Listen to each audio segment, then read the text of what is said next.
मैं सोच रही थी कि ब्राह्मणों को क्या क्लास करवाएगा कोई, जिसको सब कुछ पता है, जो सब कुछ जानता है, उसको हम क्या क्लास करवाएँगे?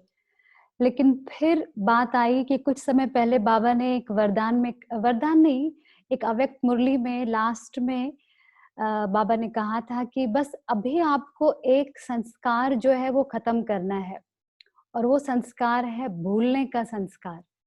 भूलने का मतलब चीज़ें छोटी-छोटी भूल जाना वो नहीं, बाबा कहते हैं आप खुद को ही भूल जाते हो।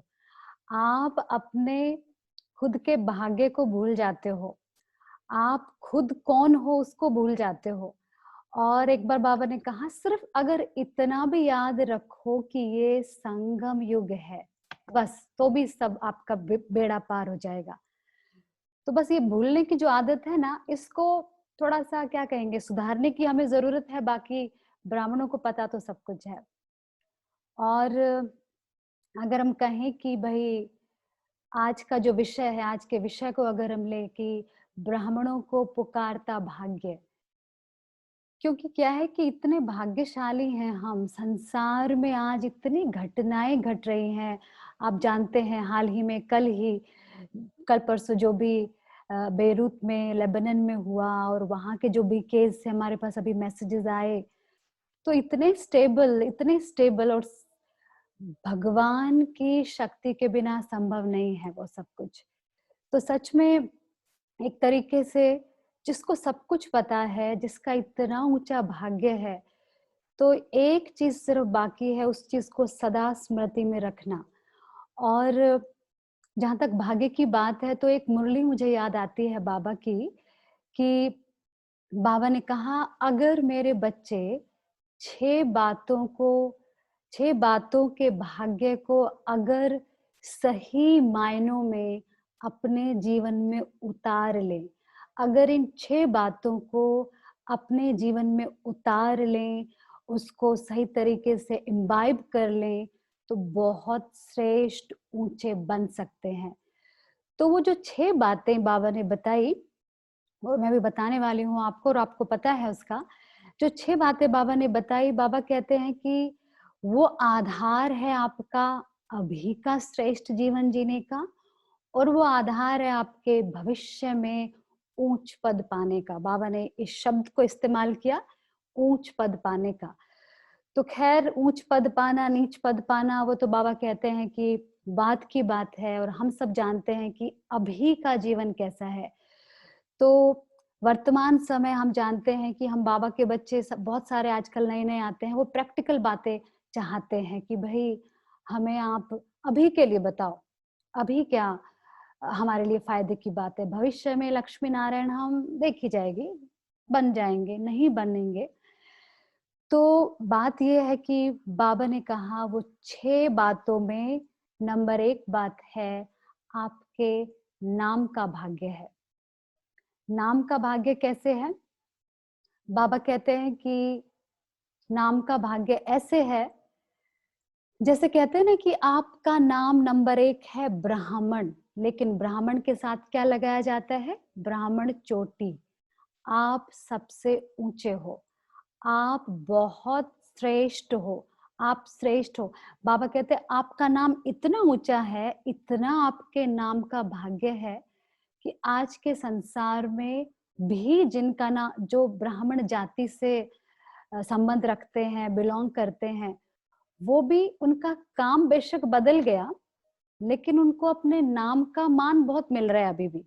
ब्राह्मण नाम से ही सब कहते हैं अरे ये तो ब्राह्मण है, जैसे लौकिक में मैं हरियाणा से हूँ, तो हरियाणा में बस कहेंगे अरे ये तो ब्राह्मण है या फिर ब्राह्मण है, जो भी बोलेंगे अपनी भाषा में। और उसको खास इज्जत दी जाती है, उसको कहेंगे इसको थोड़ी अच्छी जगह पे बिठाओ भाई। बेशक वो कहीं नौकरी करता है, वो कोई पूजा पाठ वाला ब्राह्मण नहीं है, लेकिन बाबा कहते हैं आपका नाम भी जो ब्राह्मण है ना, वो दुनिया के भी काम आ रहा है, उनके भी मान बढ़ा रहा है आपका नाम। फिर बाबा कहते हैं कि और आपका नाम क्या है दूसरा? पांडव।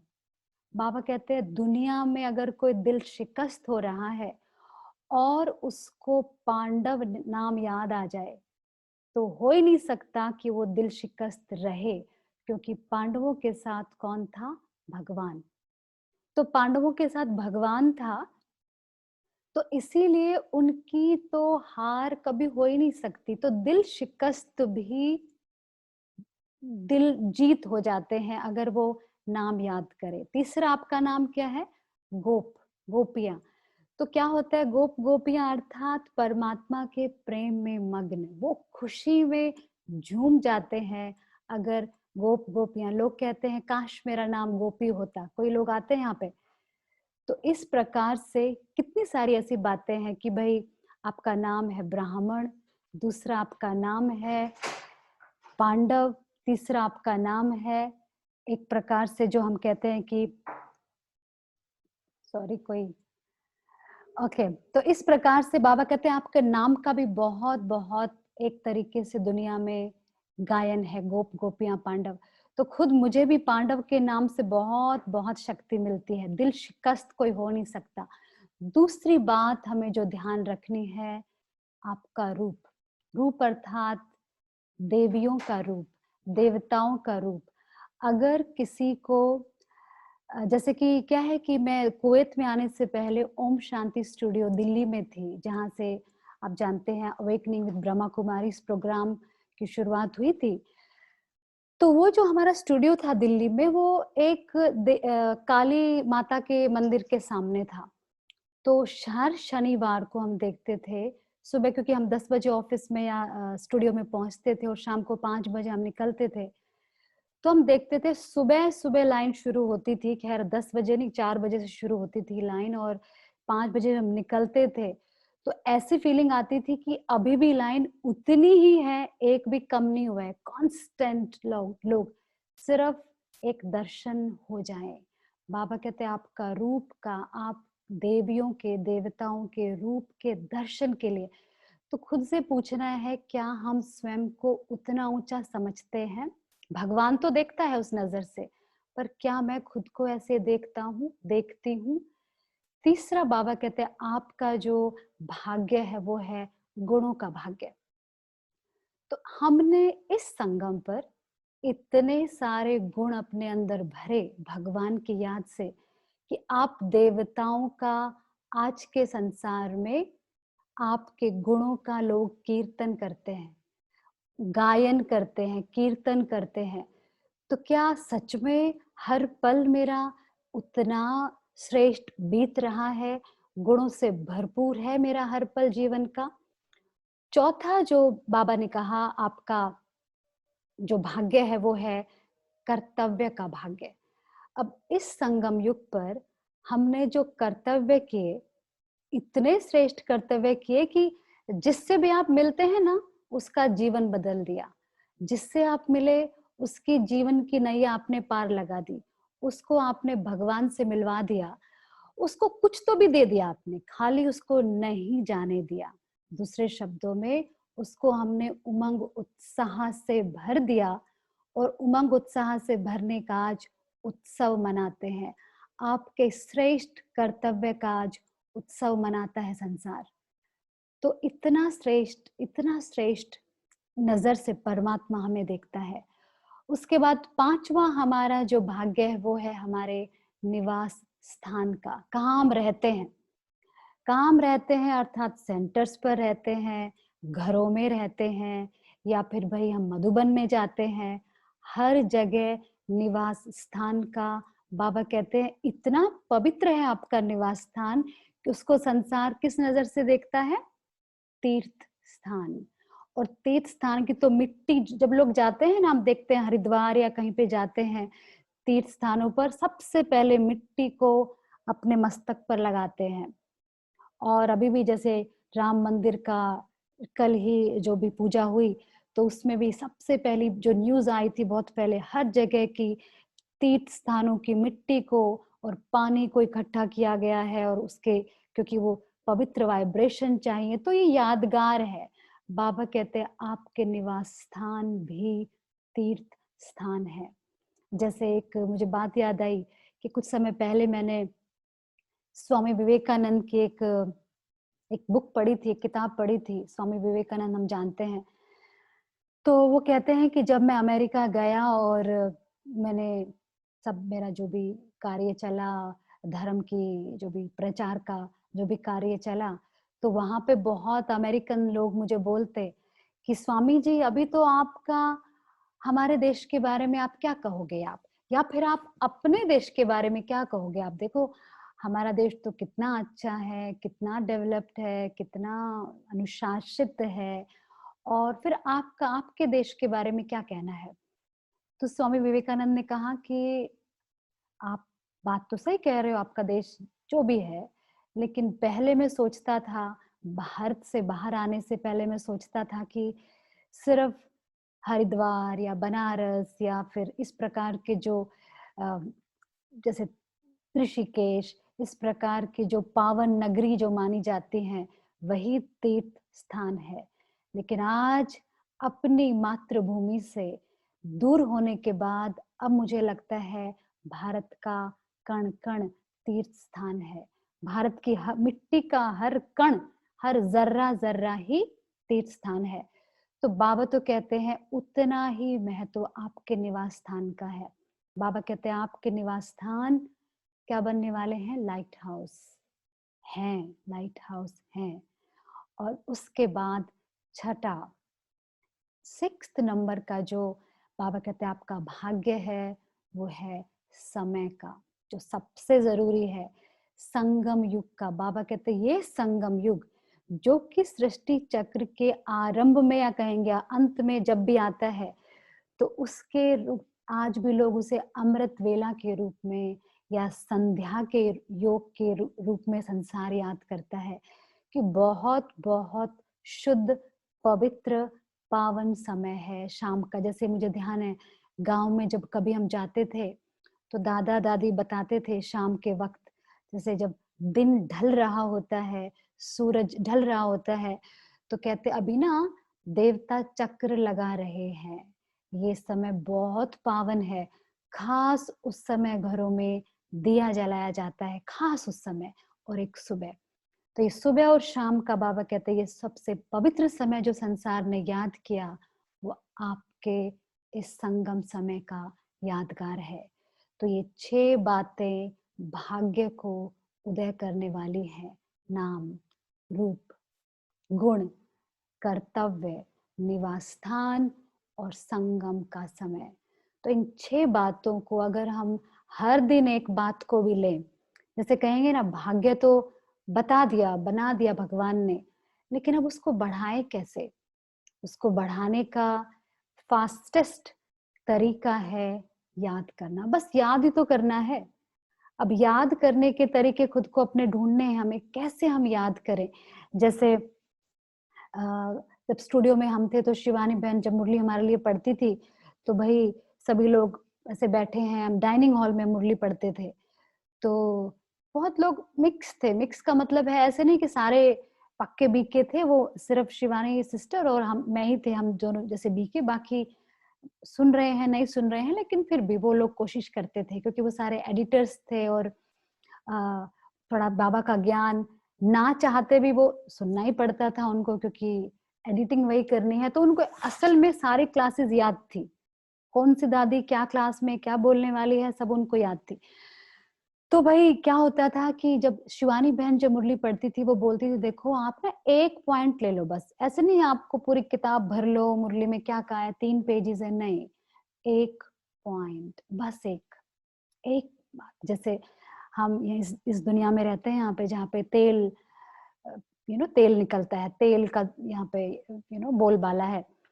तो तेल निकालने के लिए क्या करते हो? ऐसे नहीं कि थोड़ा-थोड़ा छेद यहाँ पे, थोड़ा-सा गड्ढा यहाँ पे, थोड़ा-सा गड्ढा यहाँ नहीं, एक जगह पर बहुत गहराई में जब खोदा जाता है, तभी तेल निकलता है। तो एक चीज़ की गहराई में हम जब जाएँगे, तो ये कुछ बटर तेल तो नहीं निकलेगा, लेकिन बटर ज़रूर निकल के आएगा। बहुत एक हम कहेंगे कि बाबा कहते हैं ना, मक्खन निकलेगा। अगर एक चीज़ मक्खन रूपी जब हमें वो प्राप्ति मिलेगी, तो शक्ति मिलेगी आत्मा पे। तो एक चीज़ को पकड़ना है रोज़ और क्या है कि खास उस चीज़ को हम अमृत वेला अपनी बुद्धि में फिट कर लें। और अमृत वेला पर तो ऑफ कोर्स आप सभी जानते हैं बाबा के सभी बच्चे हैं, तो बस जैसे मैंने कहा कि कुछ भी नया हम नहीं सुन रहे हैं, हम सिर्फ रिवाइज कर रहे हैं। और दूसरी बात, भाग्य पर बाबा ने एक बार कहा था, बच्चे आपको सिर्फ 2 चीज़ें याद करनी हैं। और 2 चीज़ें कौन-सी हैं? 2 शब्द, असल में 2 शब्द याद करने हैं। एक भगवान, दूसरा भाग्य। भगवान और भाग्य। बाबा कहते हैं कि द्वापर युग से लेकर अब तक क्या हुआ, जो भी आत्मा ने जो भी कर्म किया, उनको उस हिसाब से हिसाब किताब में वो लोग आए और उनको परिणाम मिला, रिजल्ट मिला। लेकिन उनका भाग्य बना कर्मों के हिसाब से। लेकिन ये जो संगम का समय है, संगम के भाग्यशाली समय पर स्वयं भगवान आपका भाग्य बनाने आया है। भाग्यशाली समय पर स्वयं भगवान आपका भाग्य बनाने आया है और उसने वो कलम आपके हाथ में रख दी है। और वो कलम का नाम है, क्योंकि आप बोल नहीं पाएंगे अभी, इंटरेक्शन नहीं हमें अलाउड अभी, तो उस कलम का नाम है श्रेष्ठ कर्म। श्रेष्ठ कर्मों की कलम है बस। और जब हम बार-बार में बाबा की मुरलियाँ जब पढ़ते हैं, तो एक चीज़ बहुत बार सामने आती है कि जब भाग्य की बात आती है, तो 2 चीज़ें हम कहेंगे जुड़ी हुई होती हैं भाग्य के साथ। नंबर 1 है त्याग। त्याग और दूसरा है समय। त्याग करना है, समय पर करना है, तो ही भाग्य बनेगा। ऐसे नहीं है जैसे कि भई समय की जहाँ तक बात है, हम कई बार जब लोगों को यहाँ पे कोर्स करवाते हैं, बहुत सिंपल सा उदाहरण है, एग्ज़ाम्पल है, लेकिन बहुत मुझे एकदम लगता है कि लोगों को हिट करता है। बहुत सिंपल सी बात है कि भई आपने डिसाइड किया, जैसे कि हम यहाँ पे हार्मनी हाउस के नाम से जाने जाते हैं, कि हमें तो भई हार्मनी हाउस में जाना है। बहुत अच्छा डिसीज़न लिया आपने। लेकिन आप रात के 12 बजे ये डिसीजन लिया और आप चल पड़े कार उठा के। नहीं, डिसीजन तो बहुत अच्छा है, समय ठीक नहीं है।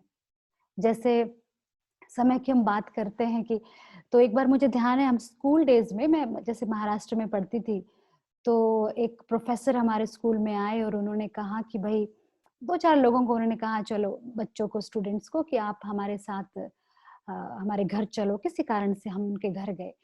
तो हम बहुत छोटे बच्चे होते हैं स्कूल डेज वाले, और वो प्रोफेसर कॉलेज वाले, तो हमें थोड़ा ऐसा ही डर लग रहा था उनसे। लेकिन फिर भी हम जैसे उनके पीछे-पीछे चल रहे हैं, उनके घर में देख रहे हैं, तो एक एक स्टडी टेबल था वहाँ पे, और वहाँ पे वो, ये बात है 1994 की, या तो उस समय ना जैसे कुछ बातें ऐसे रह जाती हैं मन में। तो उनके स्टडी टेबल पर एक स्लोगन लिखा हुआ, वो इंटरनेट का ज़माना नहीं था उस समय इतना, तो उसमें लिखा हुआ कि success is nothing but result of right decision at right time. Decision तो ले लिया, अरे भाई समय सही था क्या?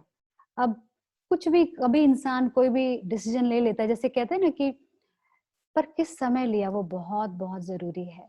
जैसे कहा जाता है समय के लिए कि किस प्रकार से आप अपना समय व्यतीत करते हो, किस समय या किस प्रकार से, किस तरीके से अपना समय बिताते हो, असल में वो बात आपको परिभाषित करती है। परिभाषित मतलब वो आपको डिफाइन करती है वो चीज़, कि कैसे कोई समय बिता रहा है, किस चीज़ में जा रहा है समय।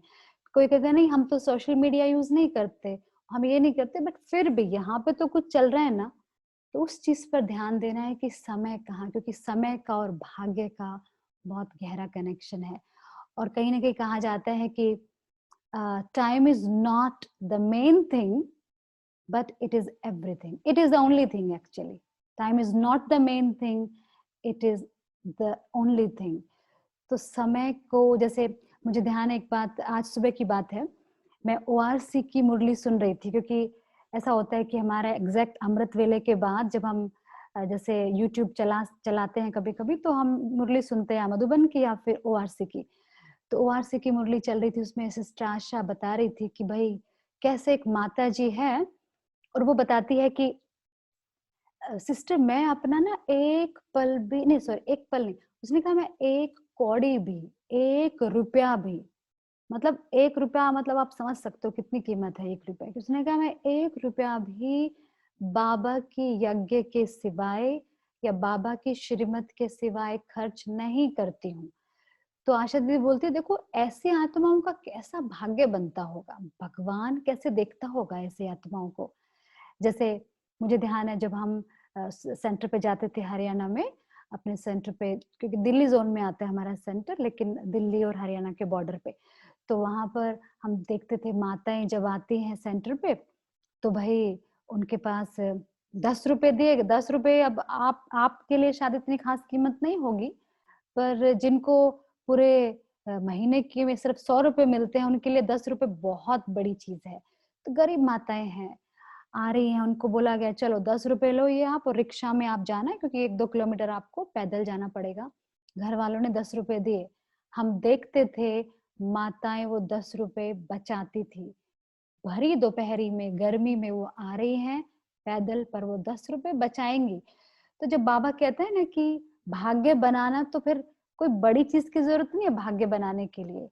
एक छोटी सी चीज भी, जैसे आशा दीदी बोलती है कि वो माता ने कहा मेरा भी थोड़ा ये 5 रुपए या 10 रुपए कहीं लगा लेना।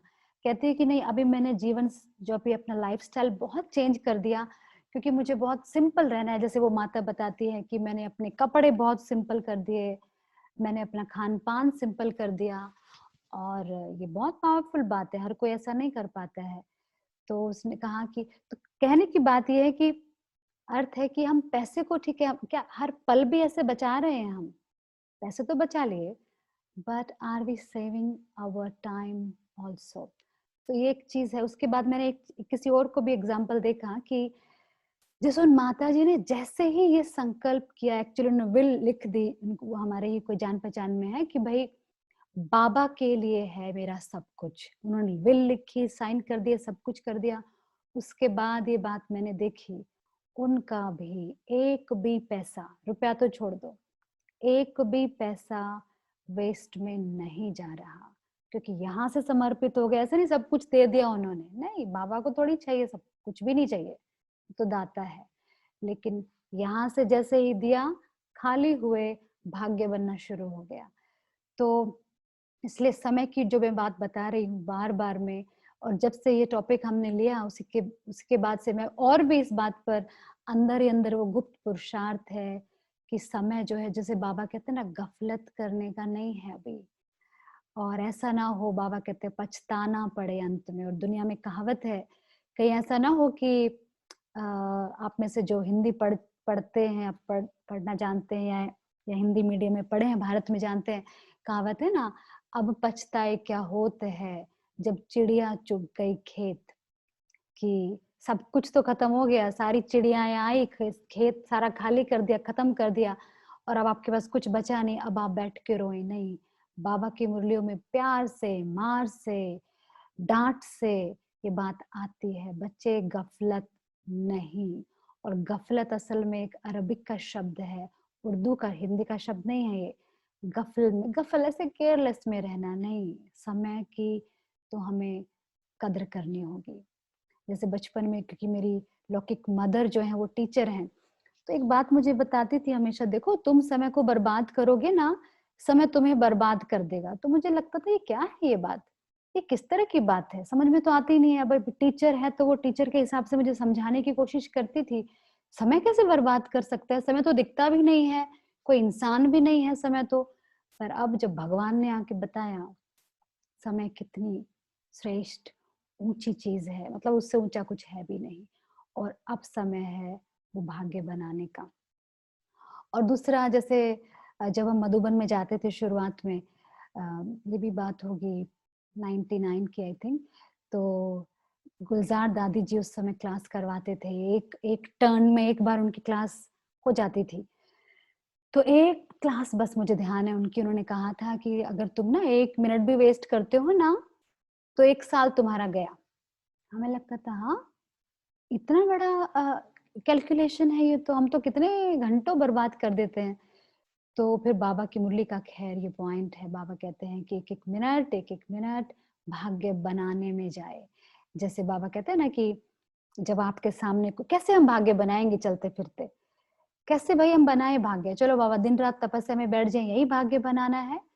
लेकिन बाबा कहते हैं आपको तो उससे ऊंचा है, वो तो दुनिया कर रही होगी, बैठे हैं योग में बस अपने लिए। लेकिन बाबा कहते हैं आपका भंडारा चलता रहे, वो है भाग्य बनाने का तरीका। और भंडारा कैसे चलेगा आपका? यहाँ से, आत्मा से किसी के लिए कुछ भी ऐसा वैसा नहीं हो, लेकिन भंडारे से तो सदा पवित्र चीज ही मिलती है ना किसी को। जैसे सिख लोगों का जो होता है, उसको क्या शब्द बोलते हैं, मैं भूल गई भी, कि उनका भी जैसे कहते हैं ना, वो लोग भी खिलाते हैं, या फिर इस्कॉन टेम्पल में जाओ, कोई भी आएगा चलता रहेगा। और बाबा कहते हैं आपका भंडारा खाने पीने की जरूरत नहीं है लोगों को, लेकिन उनको शुभ भावनाएं, दुआओं की। कोई भी आता जाता हो, बाबा ने कहा एक बार, कोई भी मतलब कोई भी खाली नहीं जाए, कोई खाली नहीं जाए, कुछ भी, चाहे कुछ और हो। जैसे आप वॉकिंग कर रहे हैं, पार्क में जा रहे हैं, कोई आपके पास से गुजर रहा है, तो बस उसको भी एक आत्मिक दृष्टि से देखकर उसको भी कुछ शुभ भावनाएं दे दो, बस हो गया, अपना काम हो गया। आगे ये प्रैक्टिकल जो छोटी छोटी बातें हैं जो जीवन में अपनाने लायक है, और बहुत सारे बाबा के बच्चे अपनाते हैं। तो और ऑफ कोर्स आप सभी जानते हैं, लेकिन फिर भी हम सभी को एक रिमाइंडर हमेशा चाहिए होता है। बाबा कहते हैं कि बस अभी। और फिर उसके बाद जैसे कि समय की जो बात है, एक दूसरी चीज समय पर मैं कहना चाहूंगी। बाबा कहते हैं कि समय पर सहयोग, सहयोग तो दे रहे हैं सभी, समय पर सहयोग देकर ही भाग्य बनता है। और यज्ञ में इतने सारे उदाहरण हैं, इस पर इतने सारे उदाहरण हैं। जैसे उदाहरण अर्थात एग्जाम्पल्स हैं कि भाई किस प्रकार से एक बार कहीं पे बहुत सारा भूकंप आया, अर्थक्वेक आया, और एक भाई का मकान, उसको कुछ नहीं हुआ, वो बिल्कुल सही सलामत एकदम है, सही। तो सबको लगा भाई इसका घर को तो कुछ नहीं हुआ, और आसपास के सारे घर ढह गए, गिर गए, बिल्कुल खत्म हो गए।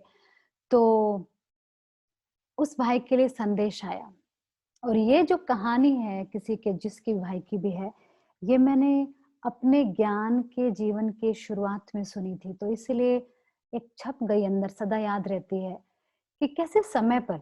तो उसके लिए संदेश आया उस भाई के लिए कि भाई बाबा, इसने ऐसा क्या किया, और ऐसा क्या किया इसने अभी? सतयुग में तो चलो मिल जाएगा, ठीक है, लेकिन अभी भी इसको तो, ये तो बच गया, कैसे क्या? बाबा का संदेश है। बाबा ने कहा क्योंकि बच्चे ने एक छोटा सा ऐसा कर्तव्य किया जो था छोटा, लेकिन उसका जो परिणाम बहुत बड़ा हुआ है। जैसे बाबा ने कहा कि बच्चा एक बार मधुबन में आया था, और बाबा की झोपड़ी के पास से ऐसे गुजर रहा था। तो झोपड़ी से एक ईंट ऐसे निकली हुई थी थोड़ी सी दीवार से। तो चलते फिरते उसने कहा अरे अच्छा, ये तो ईंट निकली हुई है, चलो मैं ठीक कर देता हूँ ईंट। उसने ईंट को ऐसे टेढ़ी से सीधा कर दिया, तो वो स्टेबल हो गई, दीवार स्टेबल हो गई। तो अब उस भाई ने तो अनजाने में कर दिया कि भाई दिख रही है कोई चीज खराब होती हुई तो मुझे ठीक कर देना चाहिए।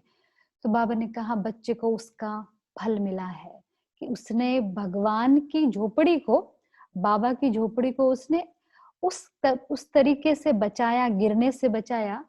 तो उस छोटी सी बात का परिणाम तो ये है समय पर सहयोग। तो हमें तो बहुत सारे ऐसे मौके मिलते हैं आजकल, और अभी तो जैसे कहेंगे ना, एक आखिरी दौर है, सेवाओं का आखिरी दौर है, तपस्या का आखिरी दौर है। और इतनी सारी घटनाएं, हम जैसे कल कोई कुछ बता रहे थे, मैंने कहा ये कितनी सेंसेशनल बॉलीवुड ड्रामा लग रहा है। वो कुछ कुछ कुछ कुछ कहानियां सब बता रही थी, और अपनी लाइफ से संबंधित, जिन लोगों को हम जानते हैं उनसे संबंधित। तो ऐसा लगता है कि एकदम डिटैच होकर, एकदम अंदर जाकर उस डीप तपस्या का अभी समय है। तो और समय पर सहयोग की बात, एक और यज्ञ की बात जो मुझे ध्यान आती है।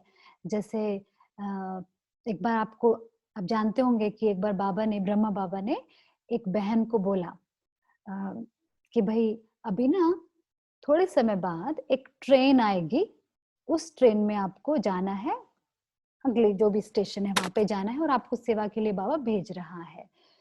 तो उस बहन ने कहा ओ बाबा, पर मैंने तो कपड़े भिगोए हुए हैं, मुझे तो कपड़े धोने हैं मुझे तो बाबा ने कुछ नहीं कहा और चले गए। तो एक दूसरी बहन को बाबा ने कहा और उस बहन ने कहा, जी बाबा, 10 मिनट में तैयार, बाहर अपने और स्टेशन पे पहुंचे और चले गए। अगले दिन वो बहन बाबा के पास गई, बाबा वो मैं जा सकती हूँ, आज जा सकती हूँ, मेरे कपड़े धुल गए बाबा। बाबा ने कहा लेकिन वो भाग्य तो किसी और के हाथ चला गया। तो बाबा के पास कमी नहीं है लोगों की, हमारे पास हमने क्या किया। जैसे मधुबन जब जाते हैं ना पार्टी लेके, तो आप सभी तो घर के हैं इसलिए ये एग्जाम्पल मैं आपको बता सकती हूँ। जब पार्टी लेके जाते हैं लोगों को तो भाई लोग देखते हैं, अरे कितना बड़ा है शांतिवन, कितना बड़ा है, ये तो बहुत अमीर लोग हैं, नहीं तो यहाँ तो कुछ देने की जरूरत नहीं है। ऑफ कोर्स जरूरत नहीं है, कोई किसी की जरूरत नहीं है, वहां पे खुद चल रहा है भगवान का। लेकिन खास बात है हमने क्या किया, या हमने सिर्फ लिया, या हम हमारा भी कुछ कंट्रीब्यूशन है उसमें। तो ये शिक्षा मिलती है, हमने सिर्फ लिया या समय पर कुछ उसका हमने रिटर्न भी किया। और दूसरी एक और बात यहाँ पे मैं कहना चाहूंगी कि भाई समय की जो बात है, जब मौके हमें मिलते हैं ना सेवा के, तो कई बार हम थोड़ी गफलत करते हैं, कर लेते हैं। जैसे एक बार की बात है, हम सेंटर पे कुछ सेवाएं चल रही थी, और आपको पता है सेंटर पे जब सेवाएं चलती हैं तो छोटी मोटी सेवाएं नहीं होती, बहुत सारी चीजें एक साथ होती हैं और कई लोग साथ में, आपको पता है, आप सभी जानते हैं। तो मैं ऐसे कहीं से जा रही हूँ एक दरवाजे की तरफ, एक एक एक भाई दूसरा उस दरवाजे से आ रहा है, और उस भाई को पता नहीं कि मैं उसकी भाषा समझती हूँ, उसको पता नहीं कि मुझे मराठी थोड़ी बहुत आती है समझ में। उस भाई ने क्या बोला अपनी वाइफ को, अरे भागो यहाँ से नहीं तो काम बता देंगे। हाँ, मैं तो समझ गई, और उसको समझ में आया कि मुझे नहीं समझ में आया, अब हमें क्यों बताना है काम। चला गया, कोई बात नहीं, काम तो हो गया। बहुत सारे लोग थे, एक नहीं दूसरा, दूसरा नहीं तो ओ कोई नहीं तो हम तो है ही, तो काम तो हो ही जाता है, सेवा तो हो ही जाती है। लेकिन हमने की, कई लोग कई बार होता है कि भाई प्रोग्राम हुआ, आए लोग, और उसके थोड़े समय बाद हम देखते हैं सब गायब। अभी सब जब कुछ करने का समय था सब गायब। लेकिन नहीं, समय तो था उस समय, ज्यादा नहीं, हम 10 मिनट भी बाबा की याद में थोड़ी सी कर्मणा सेवा करेंगे, काफी है, बस काफी है। शुरुआत तो करें तो सही, जितनी कैपेसिटी है वो हम करें। और इस पर एक बात और मैं बताना चाहूंगी, कुछ समय पहले मैंने एक डॉक्यूमेंट्री में देख रही थी बुद्धिस्ट मंक्स की। तो वो बोलते हैं कि भाई जैसे कुछ किसी की ट्रेनिंग ऐसे चल रही है, बहुत सारे मंक्स इकट्ठे हैं साथ में, और उन मंक्स नहीं, थोड़े ट्रेनीज टाइप लोग हैं, नए नए लोग हैं, तो उनके लिए वैसे ही एक एक दिन मुश्किल हो रहा है, और वो बहुत मुश्किल से वो लोग 40 दिन अपना बिताने आए हैं वहां पे। तो पहले जल्दी उठना और इतना थोड़ा सा खाना खाना और इतना कम सोना और इतना सिंपल लाइफ, तो सभी सफर कर रहे हैं लेकिन कुछ एंजॉय भी कर रहे हैं जो भी।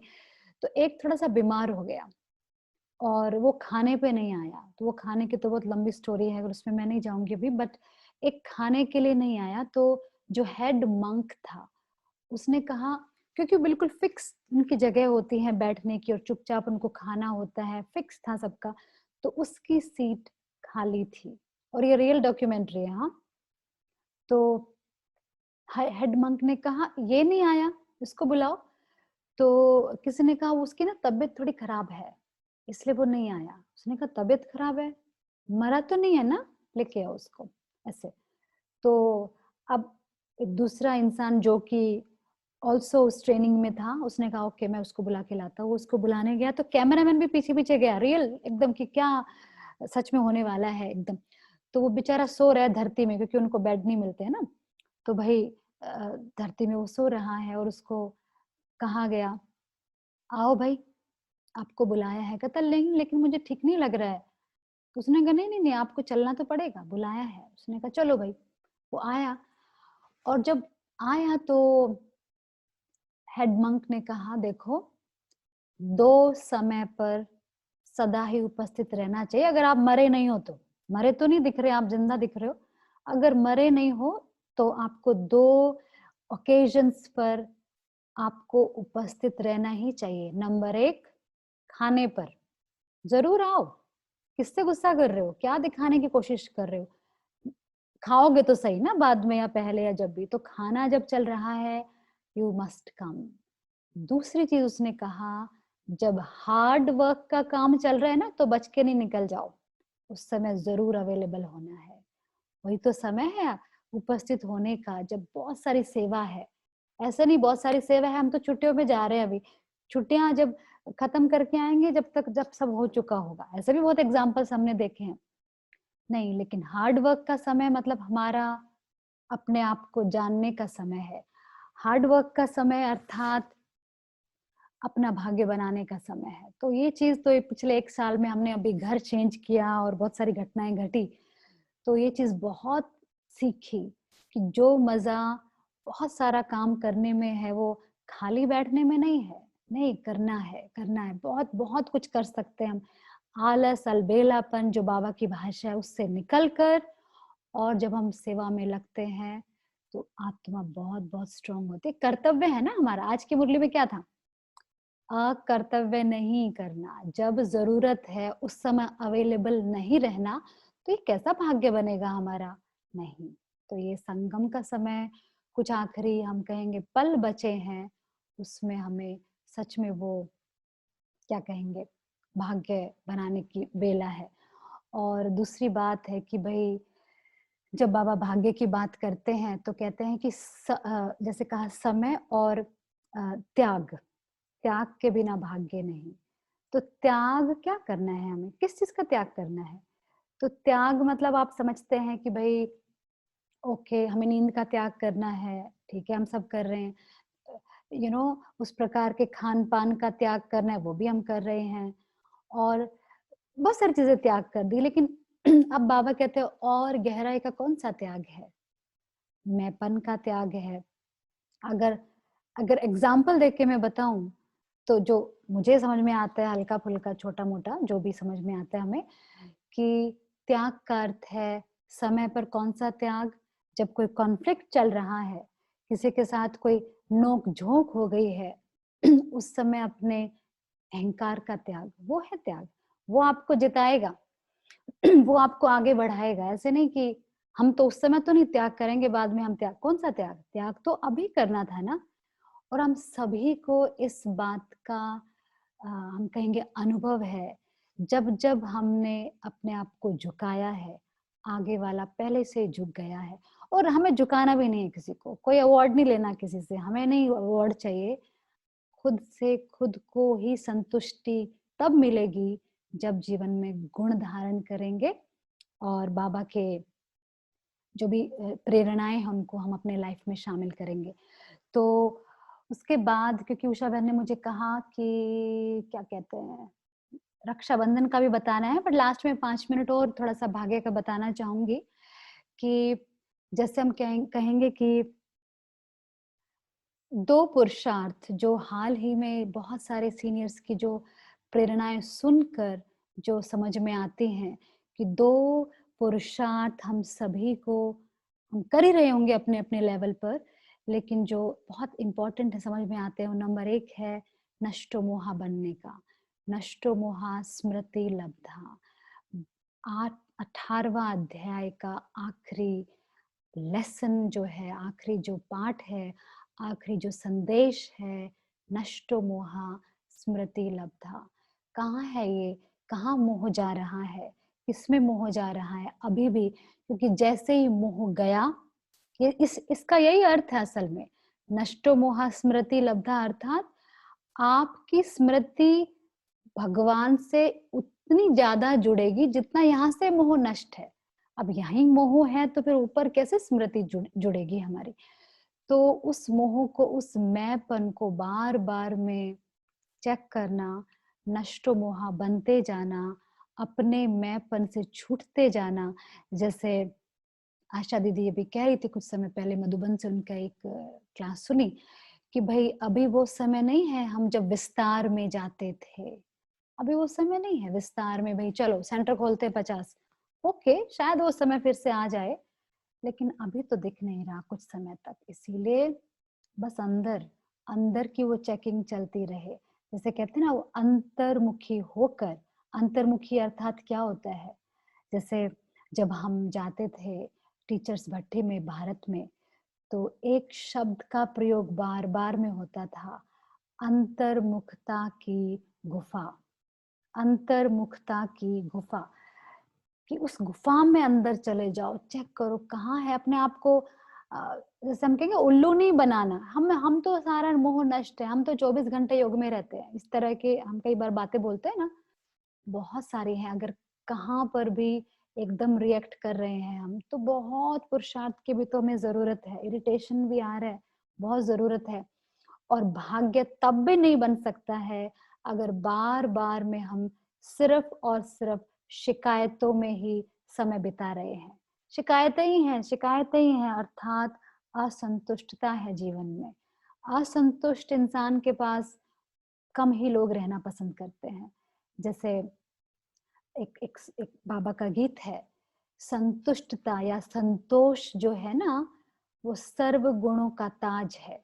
आपके अंदर सारे गुण हैं, लेकिन आप सदा ही असंतुष्ट हैं, तो फिर वही थोड़ा अधूरापन लगेगा। तो इसीलिए वो संतुष्टता को जीवन में लाना और अंतर्मुखता की गुफा में बैठना और फिर भगवान में ध्यान लगाना, और फिर हम कहेंगे नष्ट मोह का पुरुषार्थ होगा। दूसरी जो चीज है वो है हम कहेंगे भाषा में साधारण बनना ना हमें, ऑर्डिनरी, या फिर हम कहेंगे सरल। ऑर्डिनरी खैर बाबा कहते मत बनो, लेकिन मेरा कहने का अर्थ है कॉम्प्लिकेटेड नहीं, सरल, सरल चित्त।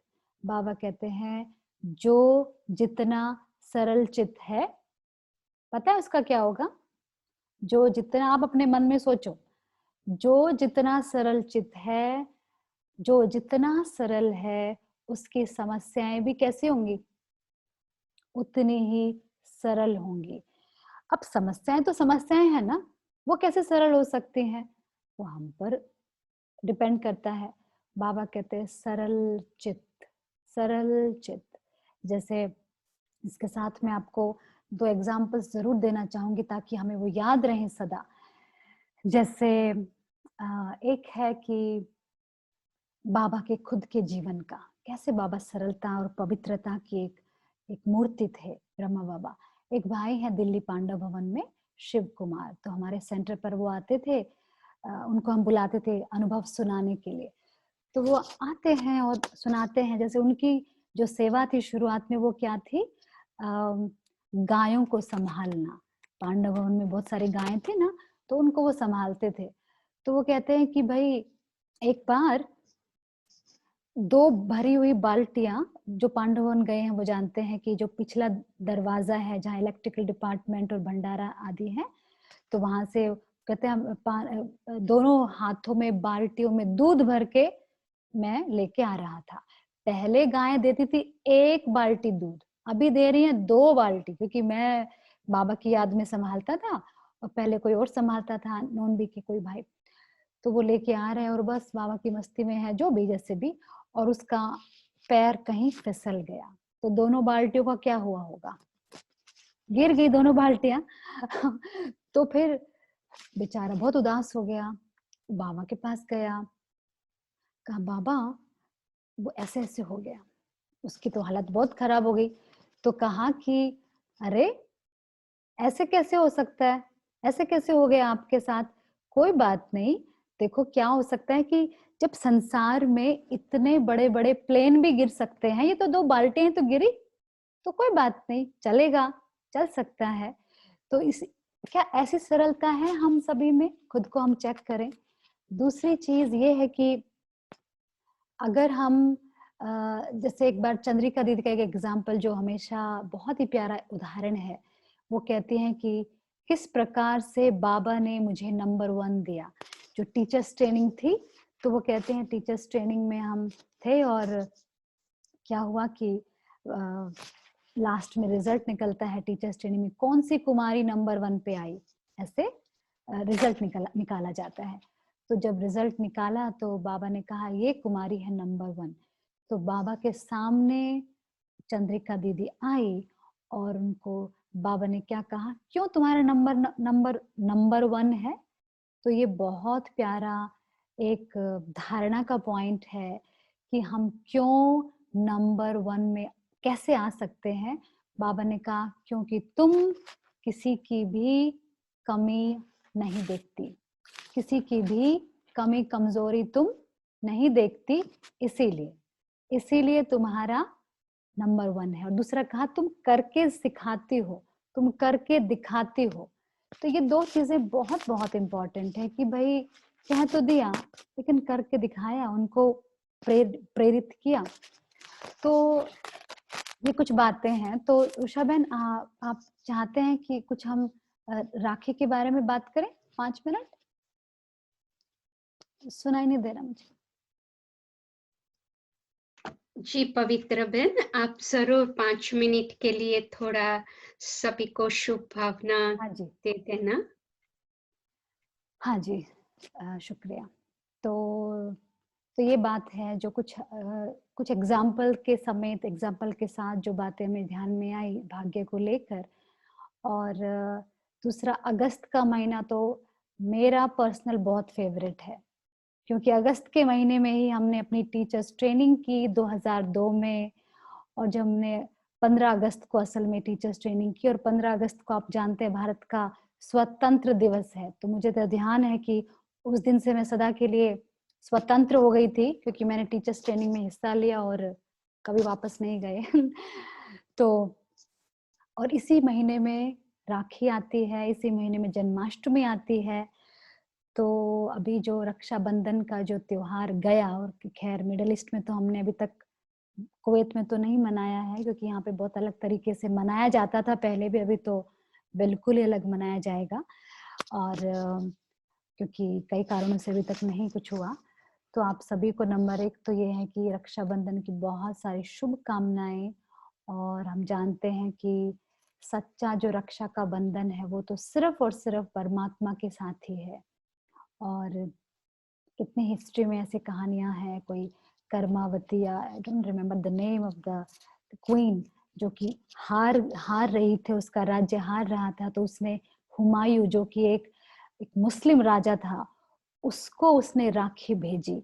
जब उसको वो राखी मिली तो हुमायूं ने कहा ये क्या चीज है भाई, ये कौन सा धागा है? तो उसके जो कोर्ट के लोग थे उसने कहा ये ना हिंदू धर्म में मनाया जाता है और इसका अर्थ है कि रक्षा करनी होती है। उसने कहा अच्छा रक्षा करनी है, ओके चलो।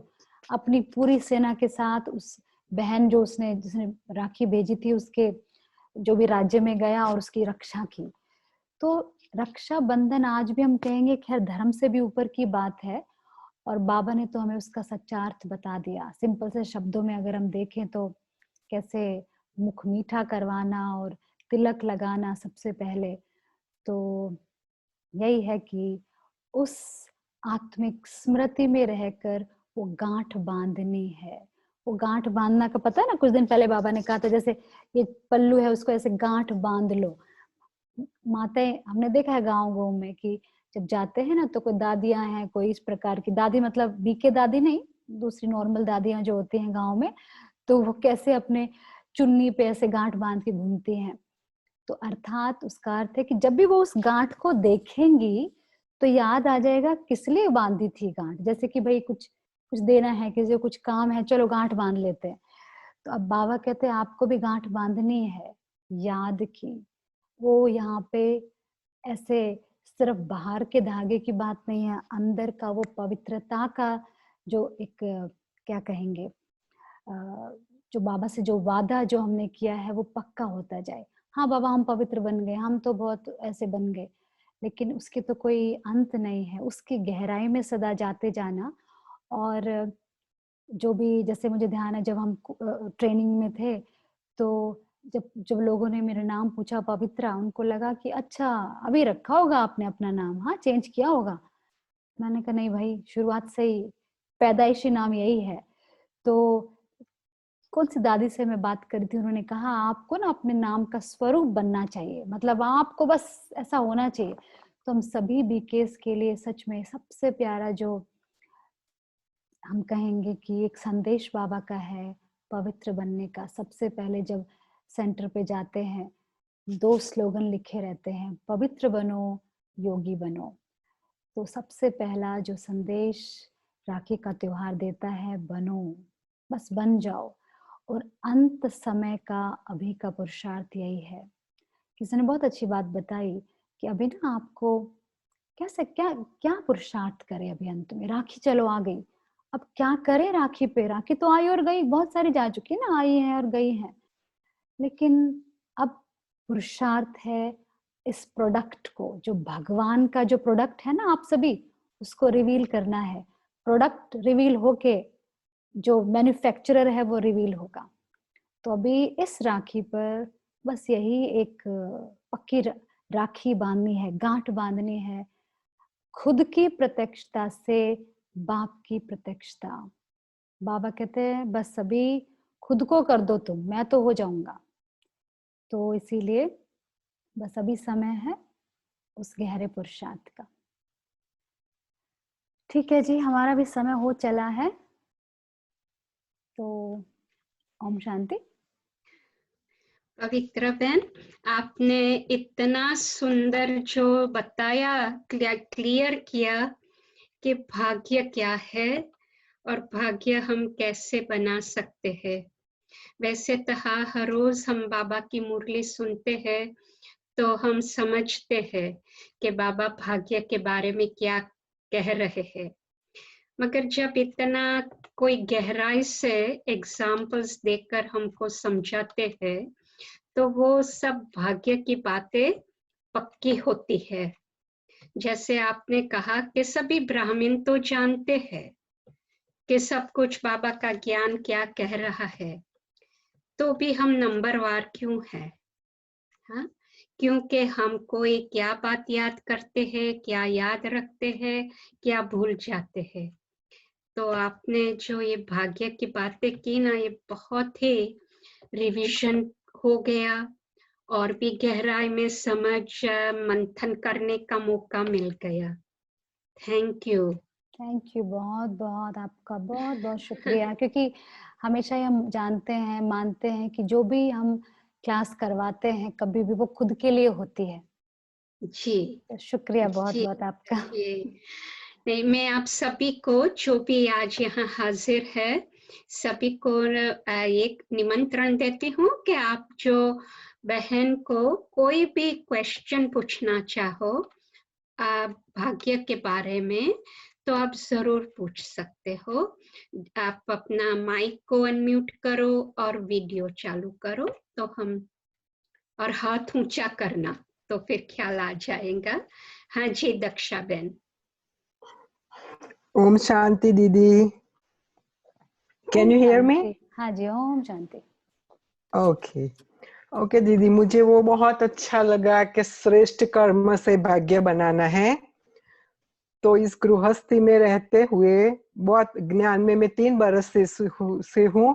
सभी पता है, मुरली सुनते सभी, पर कोई कोई बार गृहस्थी में ऐसा कुछ हो जाता है तो दूसरी जो वो संबंधी है उसके लिए कुछ नेगेटिव होता है मन में कि वो ऐसा क्यों बोलते हैं, ऐसा क्यों करते हैं। उसको कुछ बोलते नहीं है हम, पर हमारे मन में ऐसे नेगेटिव थोड़ा भाव चलता है, तो वही से तो भाग्य तो थोड़ा नेगेटिव हो जाएगा ना। क्या है कि जब भगवान आता है सृष्टि पर, तो जैसे गीता में लिखा है ना कि हे अर्जुन, तुम में और मुझ में एक सबसे बड़ा अंतर है कि जब तुम कुछ भी कर्म करते हो, इंसान जब भी कोई कर्म करता है तो उसको ना हमेशा अपेक्षाएं रहती हैं, और मैं जब भी कोई कर्म करता हूँ, मेरे कर्म सदा कोई भी अपेक्षा से रहित होते हैं। तो बस यही सबसे बड़ा अंतर भगवान में और हम में है। तो हमें भी ना जब भी उस नेगेटिव चल रहा है उस इंसान के प्रति, किसी रिश्तेदार के प्रति, तो वही बात है, एक तो संदेश लेना है कि ये नेगेटिव जब हम चलाते हैं ना, तो हम अपने स्वाभिमान से नीचे आ गए। तो अब ऊपर जाने में कितना समय लगेगा, कितनी मेहनत करी थी, वहां तक अमृत वेला किया और ये किया और मुरली सुनी और सब कुछ किया, क्लासेस की, और नेगेटिव मतलब हम जब जब अपने असली स्वरूप से नीचे आते हैं, ऊपर जाने के लिए उतनी मेहनत करनी पड़ेगी। तो खुद को याद दिलवाना, आप हम सभी श्रेष्ठ आत्माओं को नेगेटिव तो सोच छोड़ो, बाबा ने कहा साधारण संकल्प भी शोभा नहीं देते। तो बस अपने आप को याद दिलवाना है ना, मैं कौन हूँ। नहीं, मैं देवी हूँ। देवी हो ना आप, देवी हो। देवी तो सिर्फ दाता देवताओं का क्या असली गुण है? दाता। बहुत बुरा व्यवहार है, बाबा की मुरलियों में आता है, ऐसे कर रहे हैं, ऐसा व्यवहार कर रहे हैं। नहीं, लेकिन आपकी स्थिति डगमग नहीं। बाबा ने कहा संपूर्ण स्टेज का अर्थ है बाहर की कोई भी परिस्थिति जब आपकी स्थिति को नहीं डगमगा सके, वो संपूर्ण अवस्था है। तो आपको बस शुभ भावनाएं देने पर ध्यान देना है, दुआएं देने पर। बहुत, जैसे बाबा कहते हैं पत्थर फेंक रहे हैं, जैसे बाबा की भाषा में, और हम क्या बोलते हैं कि उसको हमें क्या कहेंगे कि फूल बरसाने हैं उन पर, मन से बार बार में। अमृत वेला देखो क्या करते हैं हम उन आत्माओं के लिए, कि हमारा जो संबंध जो है ना आत्माओं के साथ, उसको हमें दिव्य बनाना है। ये लौकिक हम समझ के फिर उसको ऐसे कर लेते हैं ना, लौकिकता में आ जाते हैं। लेकिन बाबा कहते हैं अमृत वेले का समय एक ऐसा समय है, जिस भी आत्मा के प्रति आपको लगता है कि भाई हमारा जो है क्या बोले